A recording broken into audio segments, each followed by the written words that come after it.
The grocery store was quiet that afternoon.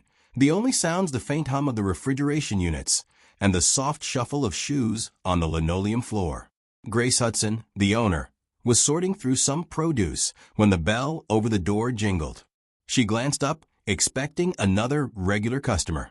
But what she saw made her heart skip a beat. A young boy, no more than 12 or 13, was slipping a loaf of bread under his jacket, his eyes darting nervously around the store. His hands shook as he moved quickly down the aisle, trying to be as quiet as possible. Grace felt a surge of anger. He was stealing from her store, something she couldn't let slide. But as she watched, something stopped her. His face was full of fear, his eyes wide with desperation. It wasn't the look of a typical thief, someone bold and careless. It was the look of a child who had no other choice. Grace set down the tomatoes she was holding and walked toward the boy. As she approached, she watched him hurry toward the door, his steps quickening as he tried to make his escape. "Hey," she called out firmly, her voice echoing in the small space. The boy froze. He hadn't seen her coming. Slowly, he turned, his eyes wide with terror. "Please, don't call the cops.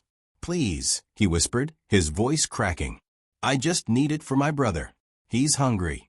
Grace's heart sank. She took a deep breath, trying to steady herself. This wasn't the usual thief. This was a child in trouble.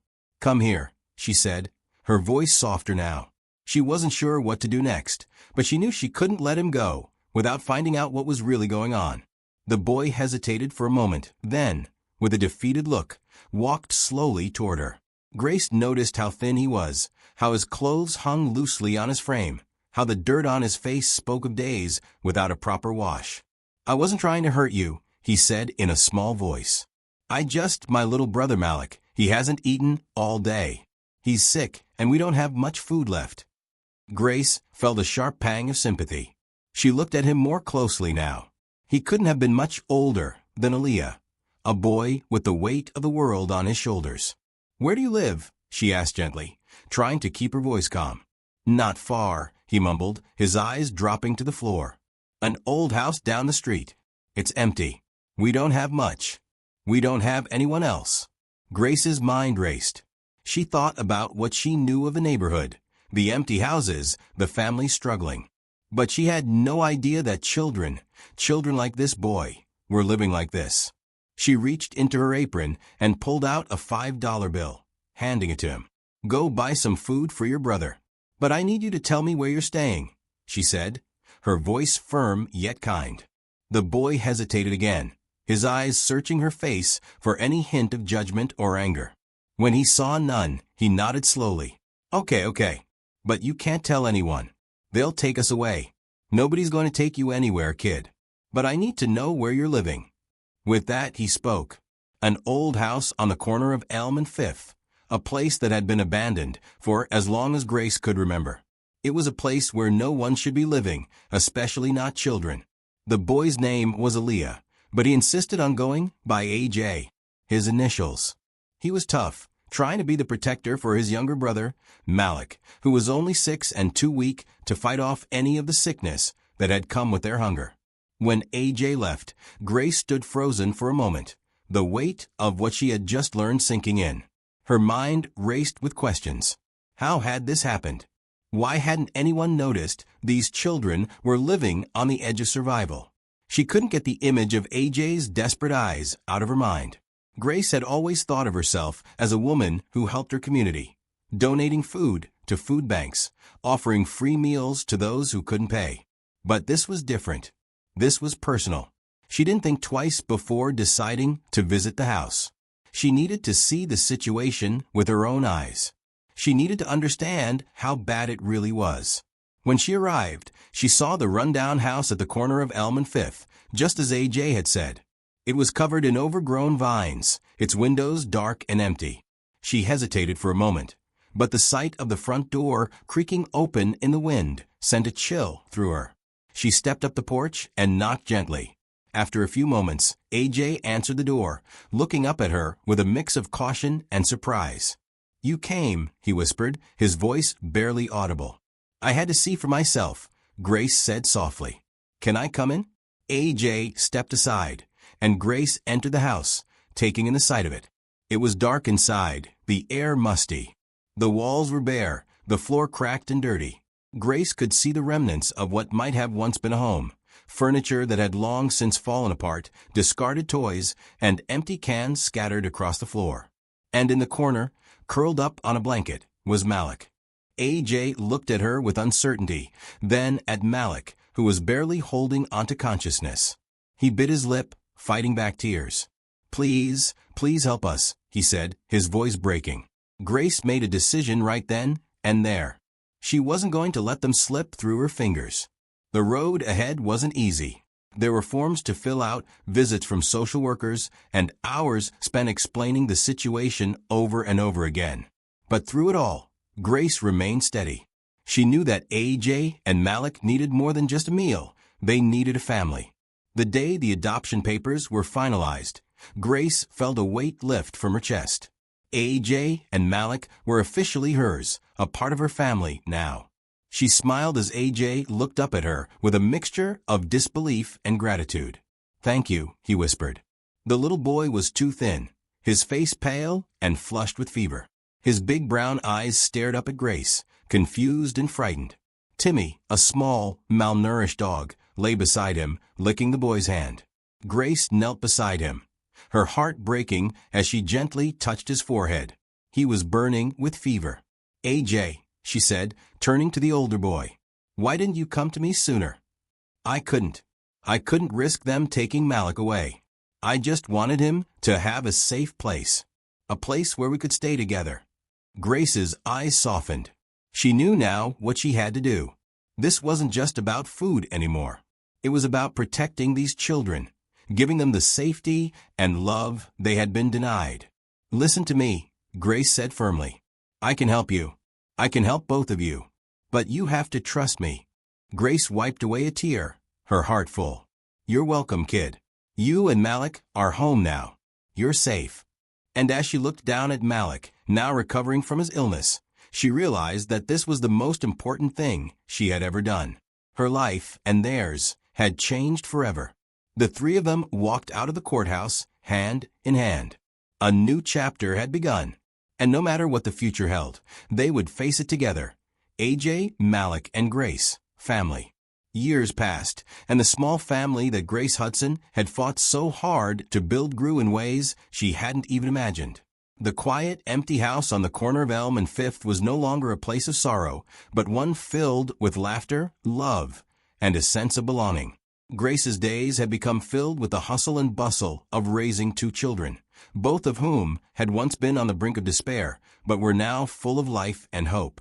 AJ, now 13, had quickly adjusted to a life that included food on the table, clothes that fit, and a bed to sleep in at night. His once cautious, withdrawn demeanor had slowly begun to fade as he grew more comfortable with the idea of being loved. His school grades had improved, and he had even joined the school soccer team. But most of all, he had become a protector, just as he had wanted to be all along, only now it was in a healthier way. He no longer had to guard his little brother from hunger or danger. Now he looked out for Malik in a way that filled Grace's heart with pride. Malik, too, had blossomed in his own way. The sickly, fragile child who had once been too weak to even play outside was now a confident, energetic young boy. He had a smile that could light up any room, and his eyes sparkled with a joy that Grace had never seen in him when they first met. He had always adored Grace, but now he loved her in a way that went beyond gratitude.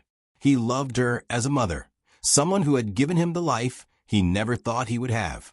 It wasn't just Grace who had transformed, though. AJ and Malik were also growing into young men, learning what it meant to be kind, to care for others, and to give back the love they had received.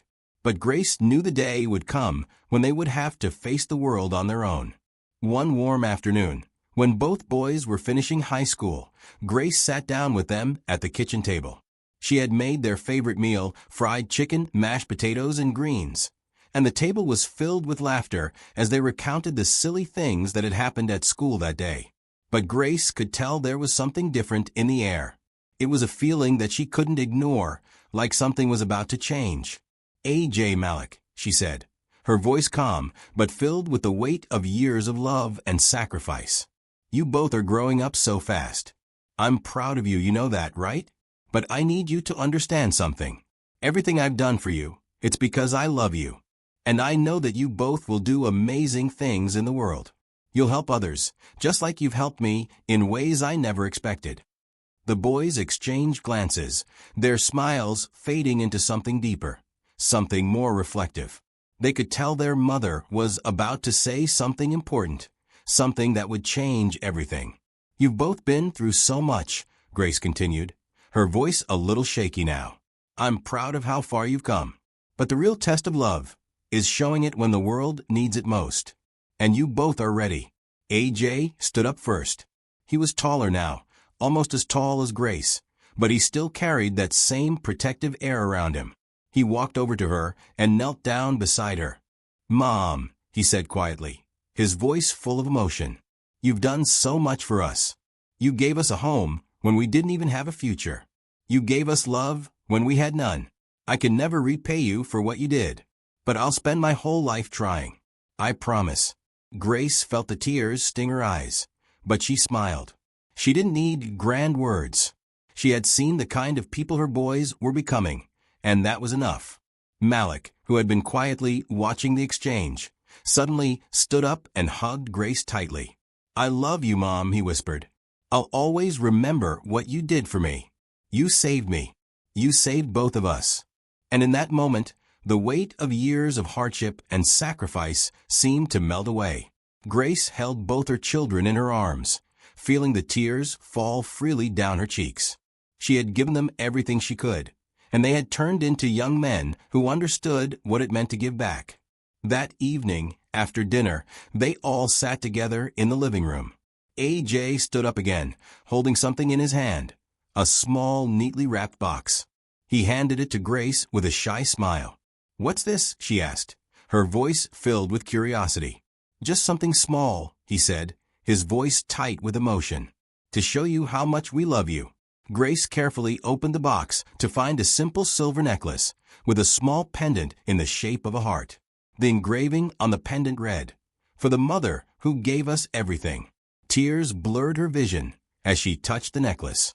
It was the most beautiful thing she had ever received, not because it was expensive, but because it was filled with love, something more valuable than anything money could buy. "I don't know what to say," Grace whispered, her voice shaky. "You don't need to say anything," Malik replied. "You've already said it with everything you've done for us. We'll always take care of you, just like you took care of us." Grace hugged both of her boys tightly, and in that moment, she knew that her love had created something that was unbreakable. She had given them a future, a life full of possibility. And, in return, they were going to do everything they could to make sure she was never alone again. As the years went by, both AJ and Malik found their own paths in life. AJ became a mentor for kids who had been in similar situations, using his story to help others understand the power of love and resilience. Malik went on to become a doctor, determined to give back to the community that had supported him through his darkest days. And through it all, they never stopped showing Grace their gratitude. They never stopped loving her the way she had loved them. One day, years later, when Grace was sitting in her living room, watching her sons prepare for the next chapter of their lives, they both came over to her, a little older, a little wiser. AJ sat next to her on the couch, and Malik stood behind her, both of them looking down at her with smiles that made her heart swell with pride. "Mom," AJ said softly, "we've got something for you. Something we've been saving for a long time." Grace looked up at her sons, her heart full. They were grown now, but to her, they were still the two little kids who had once been lost in the world. "This is for you," Malik said, handing her a small envelope. She opened it carefully, finding a letter inside. It was simple but profound. "To the woman who showed us what love really is, we promise to make the world a better place because of you. Thank you for everything. With all our hearts, AJ and Malik." Tears filled Grace's eyes once again, and she felt the love of her children wrap around her like a warm embrace. They had done it. They had become the kind of people who would change the world for the better, just as she had done for them. And in that moment, Grace knew that every sacrifice, every tear, every sleepless night had been worth it. Because love, true love, always finds its way back. Her family, AJ, Malik, and herself, was complete. And they would always be together, no matter where life took them.